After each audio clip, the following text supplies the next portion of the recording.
¿Sabías que en la Biblia encontramos uno de los primeros registros de una política agraria organizada, capaz de salvar a un pueblo entero de la hambruna? En el libro de Génesis, José no solo interpretó sueños, también diseñó un sistema económico que transformó Egipto en tiempos de crisis. Quédate hasta el final, porque esta historia no solo revela la sabiduría de Dios, sino también lecciones sorprendentes para nuestra vida hoy.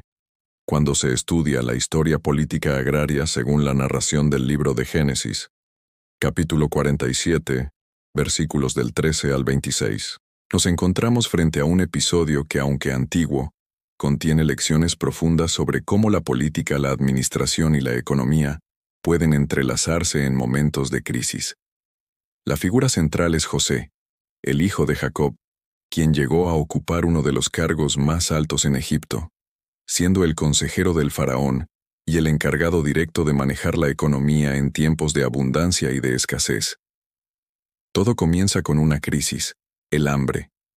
Egipto y las regiones circundantes sufrían una hambruna tan severa que, como nos relata el texto, no había pan en toda la tierra. El relato nos describe un panorama duro, casi apocalíptico. Los campos no producían, el pueblo se encontraba al borde de la desesperación y las reservas personales se iban agotando. Esta hambruna no era un accidente fortuito, sino el segundo acto de una historia que José mismo había predicho. 7 años de abundancia, seguidos por 7 de hambre, según la interpretación de los sueños del faraón. Gracias a esto, Egipto había almacenado grandes cantidades de grano, convirtiéndose en el principal, prácticamente el único, proveedor de alimento en la región. Aquí es donde la habilidad política y administrativa de José se revela en su plenitud. Con las puertas de los almacenes abiertas, José se convierte en el mediador entre el pueblo y la provisión estatal. Primero, los egipcios vienen a él con dinero. Entregan sus monedas a cambio de grano, y durante un tiempo, esta solución funciona. Pero eventualmente, el dinero se agota. Ya no queda dinero, señor. El hambre es terrible. El pueblo se acerca a José buscando alternativas, reconociendo la gravedad de su situación. Ahora, la administración de José da un paso crucial que influirá decisivamente en la relación entre el Estado, la tierra y quienes la trabajan. Ante la falta de dinero, los egipcios ofrecen su ganado a cambio de grano, caballos, ovejas, vacas y asnos. José acepta este intercambio, y así la propiedad y control del sector ganadero pasan, en buena parte, al faraón. Pero la crisis continúa, y al año siguiente, el pueblo regresa con una súplica aún más desesperada. No tenemos ya dinero ni ganado para ofrecer. Lo único que nos queda es nuestra tierra y nuestros cuerpos. Compramos grano a cambio de esclavitud y tierra. No permitas que muramos ni que la tierra quede desolada. Este es un momento político significativo. Para entenderlo, es vital reconocer que, en el antiguo Egipto, la tierra era la base de la riqueza y supervivencia. La posesión de la tierra era símbolo de derechos, identidad y estabilidad. Lo que hace José a continuación es establecer el primer registro detallado de una reforma agraria bajo la autoridad central del Estado. El pueblo vende sus tierras al faraón a cambio de grano, y a la vez se entregan en la práctica como trabajadores dependientes del Estado. Aquí se institucionaliza, quizá por primera vez en la historia registrada, una figura de tenencia agraria que mezcla propiedades estatales y cesión de derechos de usufructo a cambio de renta o tributo. El relato indica que así adquirió José la tierra de Egipto para el faraón, porque todos los egipcios vendieron sus campos, ya que el hambre era muy fuerte sobre ellos, y la tierra pasó a ser del faraón. La decisión no afecta a todos por igual. La única excepción la constituyen los sacerdotes, cuyas tierras no se vendieron porque recibían una porción directamente del tesoro real.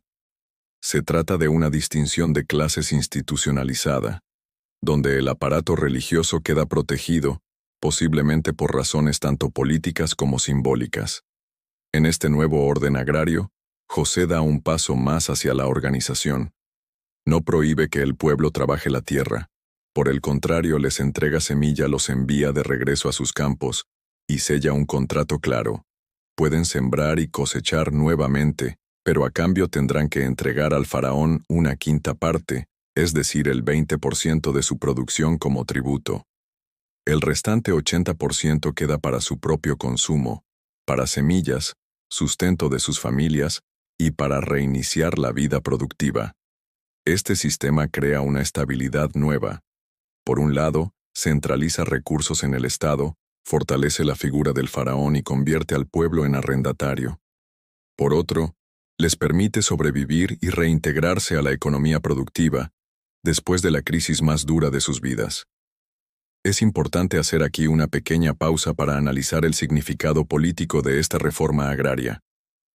No se trata solamente de una transacción de emergencia para sobrevivir a la hambruna.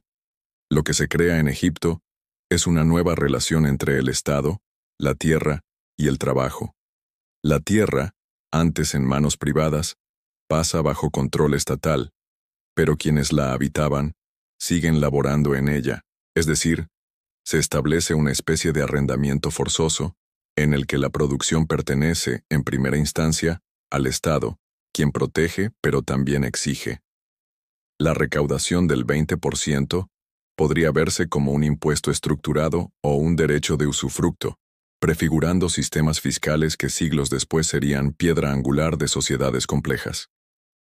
La excepción de los terrenos de los sacerdotes refuerza que se trata de una reforma pensada y jerarquizada, que reconoce la importancia política de ciertos sectores para la estabilidad del Estado. El pueblo acepta este sistema no solo porque no tiene otra alternativa, sino también porque les devuelve la esperanza y la posibilidad de recuperarse. Según el relato, reconocen esta acción como un acto de salvación. Nos has salvado la vida. Hallemos gracia ante los ojos de mi Señor, y seremos siervos del faraón. El Estado, entonces, no solo alimenta, también redefine los lazos de poder y dependencia. El contrato social que surge en este momento es explícito y pragmático. Tierra y vida a cambio de tributo y lealtad. Este episodio ha sido leído, a lo largo de los siglos, de múltiples maneras. Algunos ven en la política agraria de José un ejemplo brillante de planificación y gestión de crisis. Otros la interpretan como el origen del sistema de servidumbre agraria, donde la respuesta estatal ante la emergencia consolida nuevas formas de control social y económico. Lo interesante es que la narrativa bíblica no presenta a José como un tirano, sino como un administrador hábil y visionario. Su política no tiene el objetivo de esclavizar, sino de salvar, aunque el costo sea la libertad económica de los agricultores. Desde el punto de vista político, la jugada de José asegura el futuro del Estado egipcio, centraliza la riqueza y recursos, otorga poder inusitado al faraón y previene rebeliones o desintegración social al mantener la población ocupada y alimentada, aunque bajo nuevas reglas. Para el pueblo es el precio de la supervivencia, pero también de la estabilidad.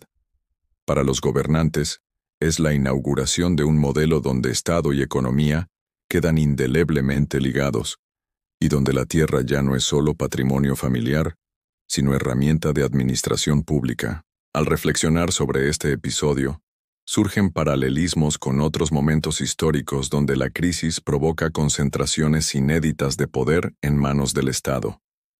La reforma agraria de José es un antecedente notable de cómo se puede transformar el equilibrio social y económico en momentos extraordinarios.